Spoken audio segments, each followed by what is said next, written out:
Gue keturunan Manado yang lahir besar di Jakarta, sebagai Katolik. Lahir dan dibesarkan dengan penuh welas asih, nyaris tanpa luka batin sedikit pun. Bahagia. Di 2013 gue merantau ke Bali. Tahun 2016 gue nikah dengan orang Bali dan pindah ke Hindu. Dari sinilah gue merasa Tuhan seakan bilang ke gue, misi dimulai. Dari awal pacaran, laki gue udah cerita kalau orang tuanya sudah pisah, tapi nggak cerai, karena ayahnya ketahuan punya anak di luar nikah. 10 tahun mereka hidup tanpa ayah yang tinggal di rumah. Ayah lebih sering di keluarga keduanya, sesekali pulang hanya jika sakit. Gue dan suami sudah kebal urus ayah dengan latar suara ibu yang menghujat. Marah-marah karena nggak terima menerima ayah kembali pulang dalam situasi yang merepotkan. Perang terus-menerus setiap ayah pulang. Tapi gue dan suami tetap fokus urus ayah. Setiap ayah sehat kembali, ribut sama ibu lalu pergi entah kemana. Selalu seperti itu polanya. Kadang masih di seputaran desa, tapi nggak pulang ke rumah. Pernah tinggal di saudara, di sini satu RT masih ada ikatan saudara semua. Sampai sakit, lalu dibawa pulang suami. Bapak ribut lagi sama ibu. Sehat sedikit langsung pergi dari rumah. Gitu terus. Anyway, bapak pensiunan ABRI, jabatan kapten dan gelar veteran Perang Seroja. Setahun terakhir hidup bapak mertua semakin memprihatinkan.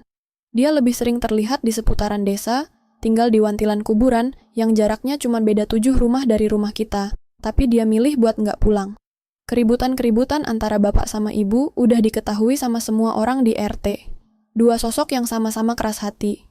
Bahkan gue sama suami sudah nyerah untuk mempersatukan mereka. Gue sebagai menantu udah berusaha berkali-kali ngomong heart to heart sama ibu dan bapak. Tapi gue sadar, kehadiran gue terlalu terlambat untuk masuk dalam kehidupan mereka, yang ibaratnya udah hancur dari lama. Fokus gue sekarang gue balik, dari yang berusaha memperbaiki semua keadaan, ke menjaga apa yang bisa gue jaga, yaitu suami gue.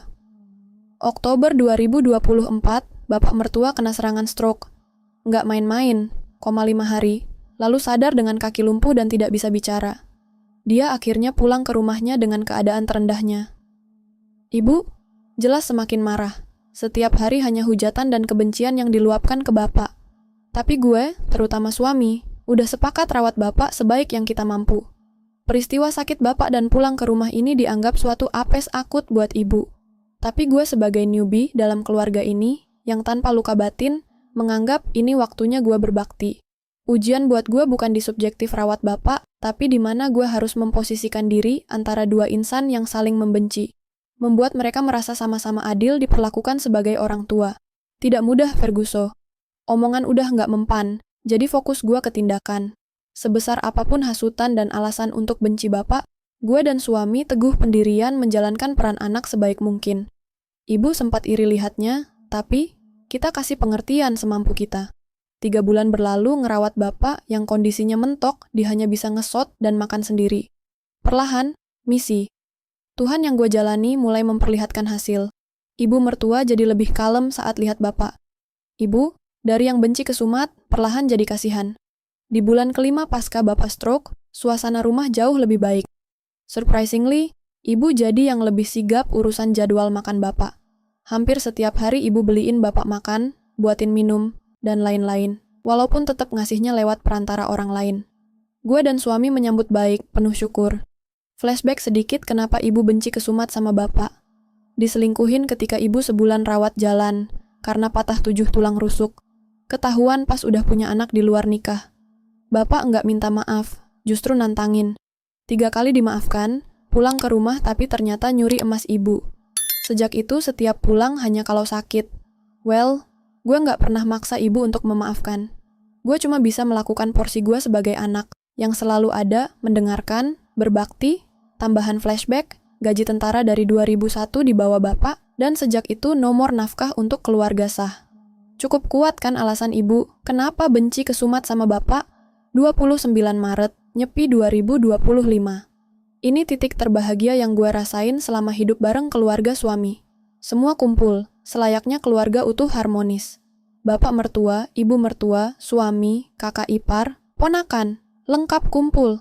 Semua seakan lupa sama problematika yang udah terjadi selama ini. Semua happy. 30 Maret tepat setelah Nyepi. Bapak tiba-tiba mengalami serangan stroke kedua. Kali ini fatal menyerang batang otak, langsung koma. Dokter sudah kasih kode untuk kami semua mengikhlaskan. Ibu, yang saat Bapak serangan stroke pertama sama sekali tidak mau jenguk, kali ini berbeda.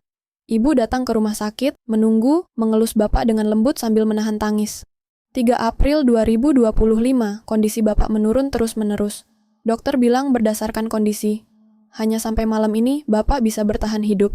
Sekitar jam 18, gue sempatin masuk ke ruangan HCU Bapak. Gue elus tangannya dengan lembut sambil bilang, "Pak, kalau mau jalan silakan jalan. Maafin kita semua, kita juga udah maafin Bapak. Ibu juga sudah maafin." Dan tepat pukul 19.30, Bapak meninggal dunia. 9 April 2025, prosesi ngaben dan prosesi militer Bapak diadakan. Ini hasil inisiasi rekan-rekan institusi Bapak, yang jujur, kita sekeluarga nggak tahu seberhak itu Bapak dapat prosesi ini. Prosesi kita tuntaskan dengan sebaik mungkin. Dan gue merasakan betul kebesaran Tuhan dalam peristiwa duka ini, sambil dalam hati, inikah salah satu misimu ya Tuhan? Jika iya, bimbing dan lindungi aku untuk misi-misi selanjutnya,